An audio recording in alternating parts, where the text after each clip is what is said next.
1619ခုနှစ်ဂျပန်နိုင်ငံတွင်နေရန်ဦးဆောင်သောလုပ်ကြံတပ်ဖြတ်သူများသည်ဟန်ဇိုဟက်ဆာရှိမျိုးနွယ်စုနယ်မြေကိုတိုက်ခိုက်ပြီးဟန်ဇိုမိသားစုအပါအဝင်လူတိုင်းကိုတပ်ဖြတ်ခဲ့ကြသည်တိုက်ခိုက်သူများကိုတပ်ပြီးနောက်အန်ဇာသည်ဘယ်နှင့်ရှင်ပြိုင်တိုက်ခိုက်ခဲ့တော်လဲဒဏ်ရာများဖြင့်တေဆုံးသွားခဲ့ပြီးသူ၏ဝိညာဉ်မှာနက်ဒရီယွန်သို့ကြာရောက်ပြစ်ဒဏ်ပေးခြင်းခံခဲ့ရသည်မိုးကြိုးနက်ဖျားရဲဒင်သည်နောက်ပိုင်းတွင်ဟန်ဇာအသက်ရှင်ကျန်ရစ်သောကရင်နီရင်တွင်းငယ်သမီးလေးကိုဘေးကင်းရာသို့ခေါ်ဆောင်သွားခဲ့သည်2021ခုနှစ်တွင် Outworld Empire သည် Mortal Kombat ဟုလူသိများသောပြိုင်ပွဲ9ခုတွင် North Realm ကိုအနိုင်ရရှိထားသည့်အကယ်၍ North Realm အနေဖြင့်10ကြိမ်မြောက်ပြိုင်ပွဲတွင်ထပ်မံရှုံးနိမ့်ပါက Outworld သိမ်းပိုက်ခြင်းကိုခံရမည်ဟုစီမင်းများတွင်ပြဋ္ဌာန်းထားသည့်ရှေးဟောင်းပွဲရောဖက်ပြုချက်တစ်ခုအရ Hanzo Hassashian တွေးသားသည့် Outworld အောင်ပွဲကိုတားဆီးရန် North Realm မျိုးဆက်သစ်ချန်ပီယံများကိုစုစည်းပေးလိမ့်မည်ဟုဆိုသည်Outworld မှမော်စရာရှိန်ဆောင်သည့်10ကြိမ်မြောက်ပြိုင်ပွဲမစတင်မီနဂါးတစိအမတ်သားဖြင့်ခွဲခြားသတ်မှတ်ထားသော North Realm ချန်ပီယံများကိုကြိုတင်ရှင်းလင်းရန်သူ၏စစ်တီများကိုစေလွှတ်ခဲ့သည်အခြားတနေရာတွင်မူမှတိုက်ခိုက်ရေးသမားခေါ်ရငန်းနှင့်သူ၏မိသားစုသည်ယခုအခါမိမိကိုယ်ကို Sub-Zero ဟုခေါ်နေသောပဲတိုက်ခိုက်ခြင်းကိုခံခဲ့ရသည့်အထူးတပ်ဖွဲ့မှဗိုလ်မှူး Jax Briggs သည်ရုံမိသားစုကိုကယ်ဆယ်ခဲ့ပြီးသူ၏လုပ်ဖော်ကိုင်ဖက် Sonya Blade ကိုတွားရောက်ရှာဖွေရန်လမ်းညွှန်ခဲ့သည်ဂျန်ကာသည် Sub-Zero နှင့်ဆက်လက်တိုက်ခိုက်ရန်ကြံနေခဲ့တော်လဲတိုက်ပွဲတွင်သူ၏လက်နက်ဖက်စလုံးဆုံးရှုံးခဲ့ရသည့်ခိုးသည်စာနယ်ပုံခိုရာနေရာသို့ရောက်ရှိသွားပြီးထိုနေရာတွင်စာနေရာသည်ဩစတြေးလျကျေးစားစစ်သားတဦးကိုစစ်ဆေးမေးမြန်းနေသည်Kanoဂျန်ကာနှင့်စာနီတို့သည် Mortal Kombat တည်ရှိမှုကိုစုံစမ်းစစ်ဆေးနေကြခြင်းဖြစ်သည်ယင်းတို့သည် Shang Tsung လုပ်ကြံတပ်ဖြတ်သူ Sizer တိုက်ခိုက်ခြင်းကိုခံရတော်လဲခုံးနှင့်စာနယ်တို့၏အကူအညီဖြင့် Kano က Sizer ကိုတပ်ပစ်လိုက်သည်ယင်းတို့သည် Raiden ဗိမာန်သို့ခရီးနှင်ခဲ့ကြပြီး Earth Realm ချန်ပီယံများဖြစ်ကြသော Liu Kang Kung Lao နှင့်ရောက်ရှိလာသူအသစ်များအပေါ်ဝေဖန်ပြစ်တင်တတ်သော Raiden ကိုယ်တိုင်နှင့်တွေ့ဆုံခဲ့ကြသည်ထို့ပြင် Raiden ကကယ်ဆယ်ထားပြီးစက်မှုလက်တုအစုံတက်ဆင်ပေးထားသောဂျာကားကိုလည်းရင်းတို့တွေ့ရှိခဲ့ကြသည် Shang Tsung သည်ဗိမာန်ကိုတိုက်ခိုက်ရန်ကြိုးပမ်းတော်လဲ Raiden ကကျူးကျော်ဝင်ရောက်မှုမရှိစေရန်အကာအကွယ်တားအဆီးပြုလုပ်လိုက်သောကြောင့်တားဆီးခြင်းခံလိုက်ရသည့်ခုံးနှင့်ခဲနာတို့သည်နဂါးတစိအမတ်သားရှိသူတိုင်းအတွက်တိကျရှိသောစွမ်းအားတစ်ခုဖြစ်သည့် Arcana အထူးစွမ်းရည်ကိုဖော်ထုတ်ရန် Liu Kang နှင့် Kung Lao တို့နှင့်အတူလေ့ကျင့်ကြသည့်အငင်းပွားမှုတစ်ခုအတွင်းခဲနာသည်သူ၏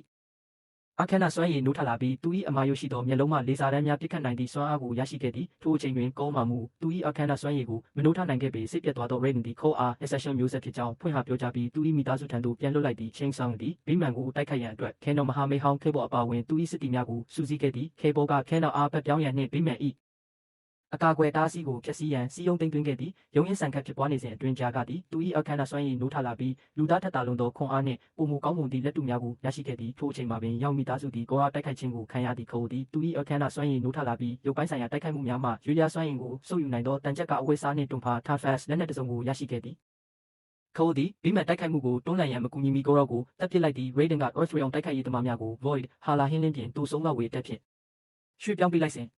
Realms အကြားရှိဘေးကင်းသောနေရာတစ်ခုတွင် Sub-Zero သည်ခိုးကိုတားဆီးရန်ကြိုးပမ်းခဲ့သည်သို့တော်လည်း Kung Lao ကခိုးကို Sub-Zero ဘေးမှကယ်တင်ခဲ့ပြီးသူ၏ဝိညာဉ်ကိုမူ Shang Tsung ကဆုပ်ယူသွားခဲ့သည်ခိုးက Sub-Zero ကိုအတူတကွမနှိမ်နင်းမီ Outworld ချန်ပီယံများကိုတဦးချင်းတိုက်ခိုက်ပွဲဖြစ်အောင်အတင်းအကျပ်ဖန်တီးမည့်အစီအစဉ်တစ်ခုကိုအဆိုပြုခဲ့သည်ထိုအစီအစဉ်ကိုသဘောတူသဖြင့် Raiden သည် Hanzo သွေးများပြေကျန်နေစေဖြစ်သော Hanzo Kunai Kenaiဓာမြောင်ကိုခိုးအားပေးခဲ့သည် Raiden သည်ခိုးနှင့်သူ၏မဟာမိတ်များကိုရင်းတို့၏ပြစ်မှတ်များရှိရာသို့ပို့ဆောင်ပေးခဲ့သည် Outworld ချန်ပီယံများကိုနှိမ်နင်းနေစဉ်စာနေရာသည် Kano ကိုတပ်ပစ်လိုက်ပြီးသူ၏နဂါးတစိအမတ်သားကိုရရှိသွားကသူမ၏လက်မောင်းများမှစွမ်းအင်လိုင်းများပစ်ခတ်နိုင်သည့်စွမ်းရည်ကိုရရှိခဲ့သည် Sub-Zero သည်ခိုးကိုတဦးချင်းတိုက်ပွဲထဲသို့မျှခေါ်ရန်ခုံမိသားစုကိုပြန်ပေးဆွဲခဲ့သည်အင်အားချင်းမမျှဖြစ်နေစဉ်ခိုးသည်ကုနိုင်ဓာမြောင်ကိုအသုံးပြု၍ရင်းပေါ်ရှိသွေးများကိုစီးဆင်းစေကဟန်ဇော်အားကလဲစားချေလိုသောဝိညာဉ်ဖြစ်သည့် Scorpion အဖြစ်လွတ်မြောက်လာစေခဲ့သည် Scorpion သည်ခိုးကိုသူ၏မျိုးဆက်အဖြစ်မှတ်မိသွားပြီး Sub-Zero ကိုတိုက်ရန်နှင့်သူ၏မိသားစုကိုကယ်တင်ရန်ကူညီခဲ့သည်မိမိကိုလွတ်မြောက်အောင်လုပ်ပေးသည့်အတွက်ခိုးကိုကျေးဇူးတင်ကြောင်းနှင့် Assassin မျိုးရိုးသွေးကိုစောင့်ရှောက်ပေးရန်တောင်းဆိုပြီးနောက် Scorpion သည်ပြန်လည်ထွက်ခွာသွားခဲ့ပြီးထိုအချိန်တွင် Raidenအခြားချန်ပီယံများနှင့် Shang Tsung တို့ရောက်ရှိလာကြသည် Shang Tsung ကနောက်တစ်ကြိမ်တွေ့ဆုံချိန်တွင်တဦးချင်းတိုက်ခိုက်ရေးသမားများအစားစစ်တပ်ကြီးများကိုပါခေါ်ဆောင်လာမည်ဟုချိန်ချောက်ခဲ့သည် Raiden ကသူ့ကိုမောင်းထုတ်လိုက်ပြီးနောက်လာမည့်ပြိုင်ပွဲအတွက်စစ်တီအသစ်များကိုလေ့ကျင့်ပေးရန်မိမိ၏ရွေချက်ကိုကြေညာခဲ့ကလက်ရှိချန်ပီယံများကိုစစ်တီအသစ်များစီးရုံးရန်တာဝန်ပေးခဲ့သည်ထို့နောက်ခိုးသည်ကိုယ်ခံပညာရှင်ရုပ်ရှင်မင်းသား Johnny Cage ကိုရှာဖွေရန် Los Angeles သို့ထွက်ခွာသွားခဲ့သည်